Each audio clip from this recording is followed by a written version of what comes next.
Assalamualaikum warahmatullahi wabarakatuh. Perkenalkan, saya Nadilah Naludi. Pada kesempatan kali ini, saya ingin mewawancara berdasarkan tugas identitas ragam desa. Kalau boleh tahu, ini dengan siapa?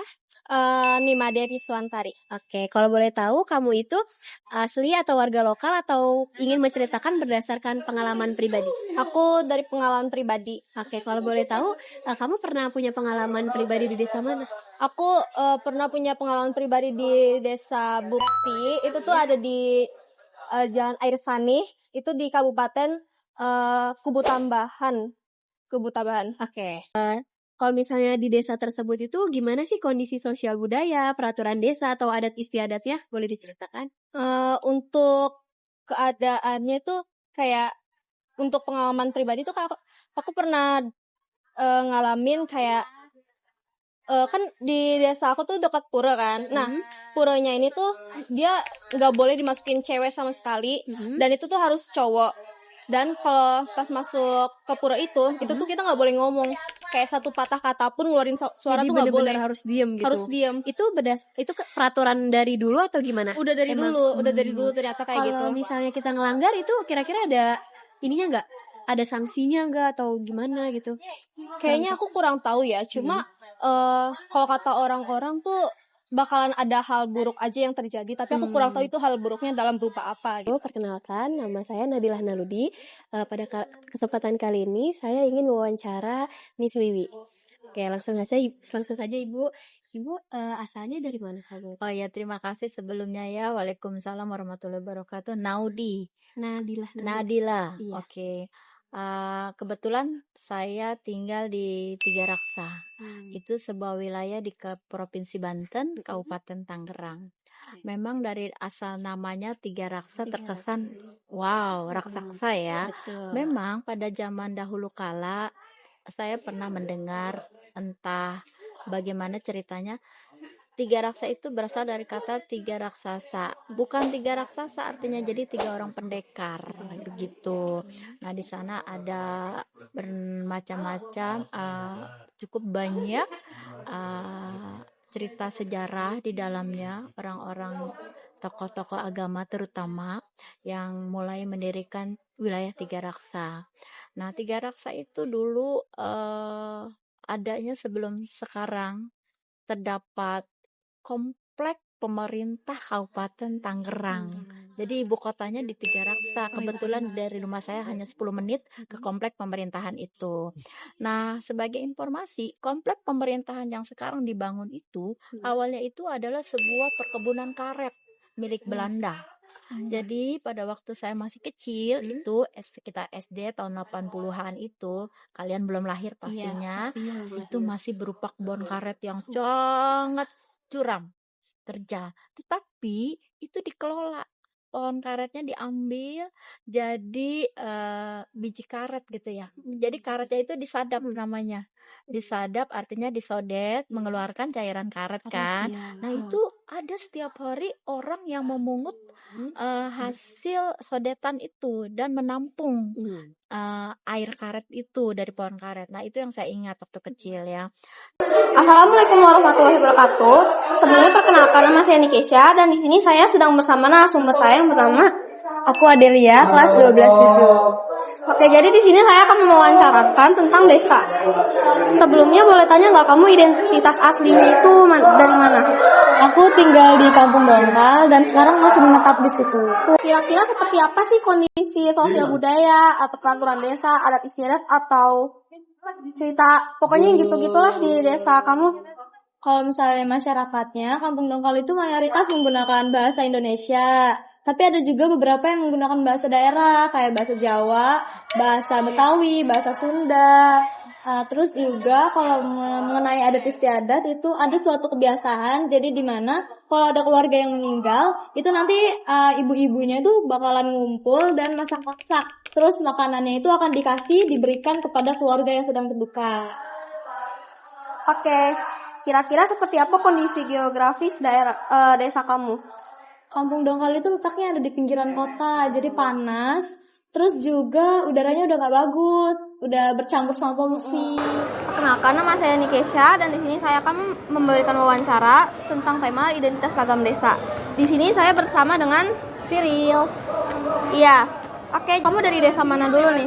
Oke, desa aku itu, nah aku di Kota Tasikmalaya, khususnya di Desa Indihiyang. Oke, lanjut. Kira-kira seperti apa nih kondisi geografis di desa itu? Kondisi geografisnya aku kurang banget, maksudnya aku nggak terlalu kenal banget, tapi yang pasti aku tahu tuh di Tasikmalaya sendiri itu kan sering hujan, dia juga deket apa ya namanya, deket gunung juga kan. Oh ya, izin nambahin, karena tadi kan kamu bilang ya soal sejarahnya. Iya. Sejarahnya itu ternyata ada dua, aku beringet. Jadi yang pertama itu kalau desa aku itu Indu dan Hyang. Kalau misalnya kota Tasiknya sendiri itu Tasik dan Malaya dan Kresik apa gitu namanya. Jadi itu tuh kalau Tasik itu artinya tuh kayak telaga, terus Malaya itu artinya gunung. Jadi sebenarnya kota Tasikmalaya dan desa-desa di dalamnya itu tuh kebanyakan tuh dari perbatasan antara telaga dan juga gunung gitu. Nah, karena kita tuh dekat gunung, jadi kebanyakan tuh kayak suasananya tuh hujan-hujan gitu, dingin-dingin Oh, gitu. jadi adem ya? Iya, makanya mungkin kondisi geografisnya kayak bukan kayak ini, bukan kayak Bromo gitu ya, cuma lebih kayak mereka tuh emang di bawahnya juga dingin-dingin juga gitu, terus kebanyakan tuh hujan gitu. Oh, iya, paham. Assalamualaikum warahmatullahi wabarakatuh. Waalaikumsalam. Jadi teman-teman, pada siang kali ini saya akan mewawancarai Agus dari kelas 12 berapa? 12.3. 12.3, oke. Boleh tanya gak sih identitas aslinya tuh dari mana? Oke, betul, tadi saya Agustian dari Santoso dari kelas 12.3. Nah, sebelumnya saya pernah tinggal di Sumedang atau lebih tepatnya di Desa Pamulihan. Nah, untuk di desa tersebut ada gak sih yang terjadi hal-hal negatif gitu? Oh, negatifnya di Ya. desa itu. Kalau misalkan negatif sih mungkin pertama gara-gara Mas kan kalau misalkan di kota kan agak independen ya, Ya. sendiri-sendiri gitu kan. Fokus ke urusannya sendiri-sendiri. Tapi kalau misalkan di kampung itu lebih benar-benar solid gitu. Kekeluarganya dapat. Jadi kalau misalkan ada sebuah berita yang belum benar ataupun hoax gitu kan, itu gampang banget nyebarnya. Gitu. Walaupun si beritanya itu bener belum ditentuin bener atau enggaknya, jadi udah nyebar duluan. Gitu negatifnya. Assalamualaikum warahmatullahi wabarakatuh. Selamat pagi teman-teman, saya Alkana Sudani akan mewawancarai Ibu Titi. Ibu Titi boleh bertanya gak identitas aslinya itu asalnya dari mana ya? Ibu dari Jawa Tengah. Oh, dari Jawa Tengah. Nah, kalau misalnya hal positif di desa Ibu ada gak itu? Positif banyak. Misal Positifnya dari apa itu? misalnya dari lingkungannya atau masyarakatnya gitu. Masyarakatnya bagus. Kalau di tempat itu kan termasuknya masih agamanya kan kental ya. Jadi kayak model misalnya nih ada remaja yang nongkrong atau misalnya minum-minuman keras itu langsung dipanggil sama desa langsung. Ya. Jadi langsung dikumpulkan dan dikatakan tidak boleh minum-minuman keras dengan Assalamualaikum warahmatullahi wabarakatuh. Perkenalkan, nama saya Muhammad Dava Syafwan Bayi. Saya ingin mewawancarai tentang tugasnya Bu Ifat geografi. Saya lagi bersama siapa? Serini. Jadi saya ingin bertanya. Yang pertama tuh identitas narasumber asli dari mana teh? Pemalang. Pemalang mana itu teh? Pemalang Jawa Tengah. Jawa Tengah. Selanjutnya, hal positif apa yang sering terjadi di desa tersebut? Hal positifnya saling bersamaannya ada, saling membantunya juga bagus, terus kayak gotong royongnya juga ada. Assalamualaikum warahmatullahi wabarakatuh. Perkenalkan, nama saya Muhammad Dava Syafwan Bayi. Saya ingin mewawancarai dengan narasumber siapa?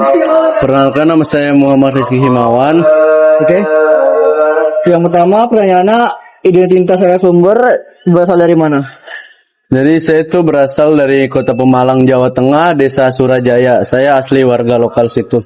Yang ketujuh, menurut Anda, apakah anak muda Gen Z sekarang tuh cocok tinggal di pedesaan?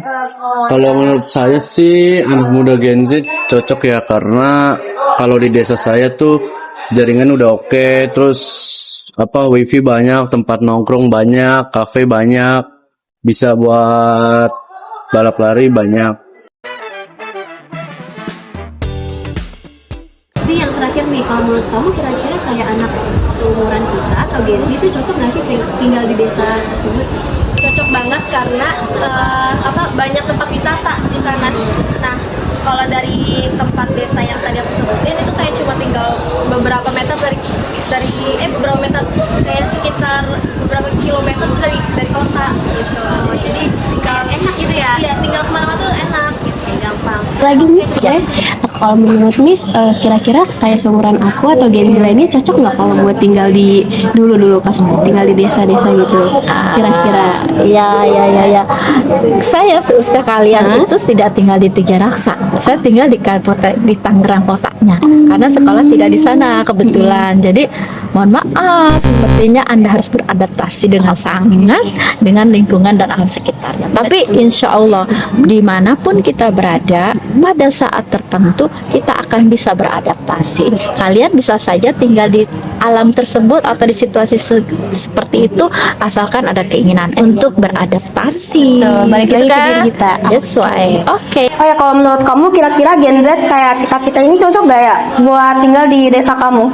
Kalau Gen Z tergantung sih ya, karena tergantung kebiasaannya Gen Z juga. Kalau misalnya mereka udah siap, kayak kemungkinan sinyal buruk, terus juga sering mati lampu, terbatasnya transportasi umum, kayak bisa-bisa aja tinggal di pedesaan. Tapi kalau misalnya di kampung dongkal, kayaknya bisa deh. Soalnya mall itu deket, warung banyak, kafe, tempat nongkrong juga ada. Iya sih, enak. Jadi enak kalau untuk Gen Z. Kira-kira anak muda Gen Z kayak kita tuh cocok gak sih tinggal di pedesaan itu? Kalau pedesaannya sendiri cocok sih menurut aku ya, karena kenapa? Karena kan pertama desa Indiang itu kan di pusat kota, jadi itu tuh kayak kamu tahu nggak sih kayak apa sih namanya? Kayak tempat tulisan selamat datang ke kota Tasikmalaya. Oh iya, Nah, ya itu tuh di situ itu tuh deket banget sama desa Indiang. Jadi itu tuh sebenarnya kayak kalau kamu masuk nih ke kota Tasikmalaya, itu tuh kamu tuh langsung otomatis masuk ke desa Indiang gitu. Oh, jadi kayak gampang ya bolak-baliknya. Iya, jadi itu gampang kalau misalnya mau ke kota, terus juga mau ke Garut tuh gampang. Jadi kayak transportasinya juga mudah sih, nggak tahu kalau sekarang. Terus juga di sana katanya tuh banyak kafe-kafe juga, enggak yang pokoknya intinya udah anak muda lah sekarang. Iya, jadi enak buat nongkrong. Betul.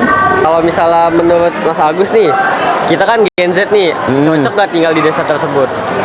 Oke, saya nih Gen Z. Ya. Apakah saya mau tinggal di desa pemulihan atau enggak kan? Nah, saya jawab iya, mau. Apa tuh? Nah, kenapa? Gara-gara ya tadi pertama tuh gara-gara ya jelas kalau misalkan di kota tuh agak panas gitu kan, gersang, dan juga mungkin polusinya dan ya stresnya juga lah pasti tinggi. Tapi kalau misalkan di desa kan enak, adem, seger, nggak bakal panas-panasan tuh kayak gini. Iya benar. Ini lebih nyaman juga, tenang juga. Iya.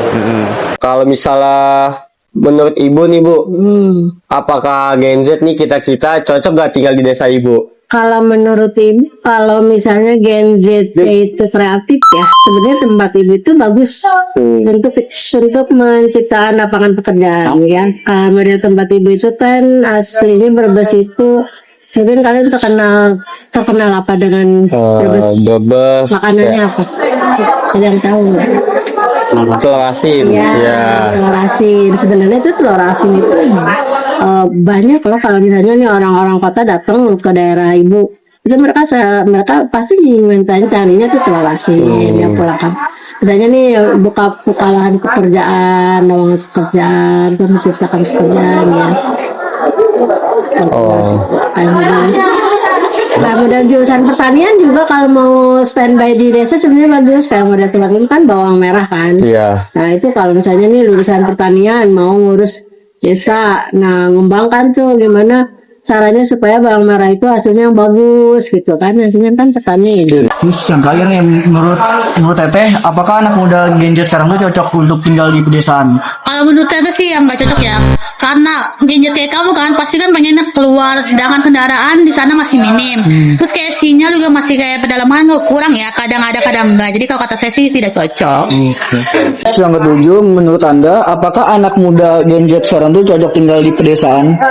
Kalau menurut saya sih anak muda Gen Z cocok ya, karena kalau di desa saya tuh jaringan udah oke, terus wifi banyak, tempat nongkrong banyak, kafe banyak, bisa buat balap lari banyak.